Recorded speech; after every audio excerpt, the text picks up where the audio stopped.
Halo Sobat Pinter kelas 10, selamat datang di sesi bedah materi kita kali ini.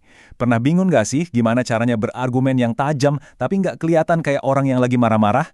Nah, hari ini kita bakal bongkar habis rahasia menyusun simulasi debat formal yang terstruktur dan pastinya keren banget. Kita bakal ubah kelas kalian jadi arena adu gagasan yang elegan. Siap? Yuk kita mulai rancang cetak biru debat kalian. Coba deh inget-inget lagi, pernah nggak sih kalian adu mulut sama teman atau saudara? Terus rasanya tuh pokoknya harus menang dan pantang menyerah.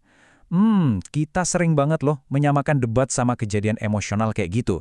Tapi apa iya debat itu cuma sekedar urat leher yang tegang?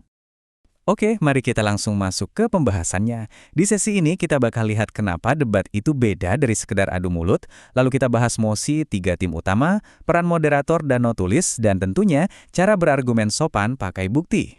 Kita mulai dari bagian pertama. Bukan sekadar adu mulut. Ini penting banget buat ngubah pola pikir kita sebelum mulai simulasi. Jadi gini, kalau adu mulut itu kan biasanya emosional, keras kepala, dan tujuannya cuma satu, menang sendiri. Beda banget sama debat formal. Debat formal itu ibarat permainan catur, punya aturan yang sangat terstruktur, butuh bukti nyata, dan tujuan akhirnya justru untuk menghargai perbedaan. Jadi bayangin kalian ada di lomba debat bergengsi ya, bukan di ajang marah-marah nggak jelas. Masuk ke bagian kedua, mosi. Jantung dari sebuah debat, tanpa ini diskusi kita bakal ngalor ngidul nggak karuan. Mosi itu apa sih? Singkatnya, mosi adalah pernyataan positif yang jadi tema inti, yang nentuin arah debatnya mau kemana. Oh ya, satu catatan penting nih, jangan sampai kalian tambahin huruf E di depannya ya. Kenapa? Nanti jadinya emosi. Ingat, di debat formal kita murni pakai logika dan data, bukan emosi. Biar makin kebayang, ini ada beberapa contoh mosi yang bisa kalian pakai di kelas. Bisa soal isu lingkungan, isu sosial seperti kenaikan harga BBM, atau soal vaksinasi COVID-19. Mosi yang keren itu harus bisa bikin satu pihak setuju, tapi pihak lain menolak. Intinya, harus ada ruang yang seru buat diperdebatkan. Setelah mosinya siap, kita lanjut ke bagian ketiga. 3 tim dalam simulasi. Siapa aja sih aktor utama di panggung kita ini? Nah, hal yang paling menarik di sini adalah gimana 3 tim ini berpusat pada satu mosi yang sama.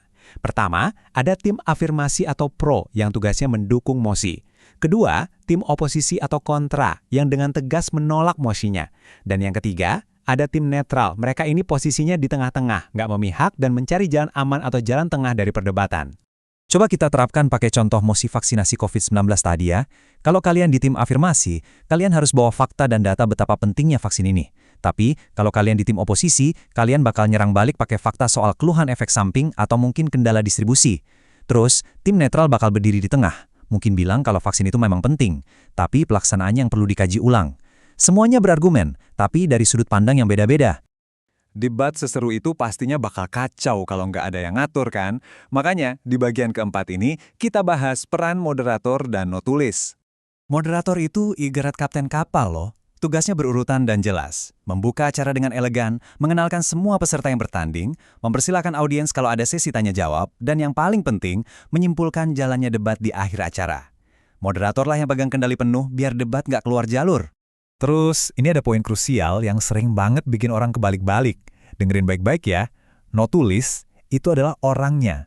Siswa yang bertugas nyatet poin-poin debat. Kalau notula, itu adalah dokumen hasil catatannya. Jadi jangan sampai ketuker ya waktu bagi-bagi tugas di kelas nanti. Pastinya, debat nggak lengkap tanpa kehadiran penonton yang bikin suasana jadi hidup dan semarak. Dan jangan lupa, ada dewan juri juga. Mereka lah yang menilai secara objektif, ngasih skor buat kelogisan argumen kalian, dan tentunya menilai tata krama kalian selama berdebat. Nah, kita sampai di puncak pembahasannya nih. Bagian kelima, berargumen sopan dengan bukti. Mari kita lihat gimana caranya ngebangun argumen yang solid dan mematikan. Langkah pertama, mutlak, hilangkan emosi. Kedua, pas mau nyangga, pastikan kalian pakai fakta dan data nyata, bukan sekedar opini kosong. Ketiga, sampaikan sanggahan itu dengan bahasa yang sopan. Kesopanan inilah senjata rahasia buat meyakinkan juri dan audiens. Dan keempat, apapun hasil debatnya, hargai pendapat lawan. Ingat ya, yang kalian serang itu argumennya, bukan orangnya. Dan kutipan ini pas banget buat ngerangkum semuanya. Tujuan debat adalah meyakinkan pihak lain, dan di akhir debat dapat menghargai perbedaan tersebut. Kalian memang harus berjuang ngeyakinin pihak lain kalau argumen kalian itu yang paling kuat dan benar. Tapi kedewasaan kalian baru benar-benar terlihat pas palu diketuk. Bisa nggak kalian salaman, tersenyum, dan sadar kalau perbedaan pendapat itu justru indah dan memperkaya wawasan kita? Nah, Sobat Pintar kelas 10, cetak birunya udah ada di tangan kalian nih. Kalian udah tahu aturannya, peran-perannya, dan cara berargumen tajam pakai data tapi tetap sopan. Jadi, pertanyaan saya buat kalian sekarang adalah, mosi apa yang bakal tim kalian debatkan hari ini? Yuk, pilih topik yang seru, kumpulin bukti-buktinya, dan selamat berdebat dengan cerdas dan elegan. Sampai jumpa di sesi bedah materi kita berikutnya.